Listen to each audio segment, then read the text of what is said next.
IFB microwave. इसमें दिक्कत आ रहा था, आवाज़ कर रहा था, गर्म नहीं हो रहा था।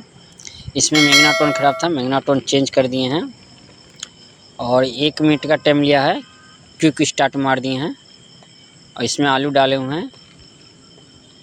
आलू निकाल के देखेंगे जब 1 मिनट ख़त्म हो जाएगा गर्म हुआ है कि नहीं।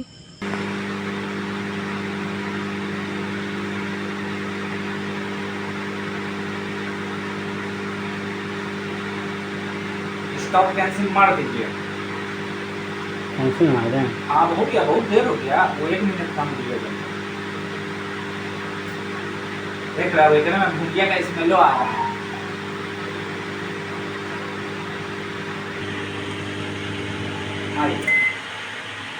खोलिए। ये हम ही से खोलवाइएगा। हाँ, पूरा गर्म हो गया ना? पूरा हार्ड हो गया। हाँ ठीक है।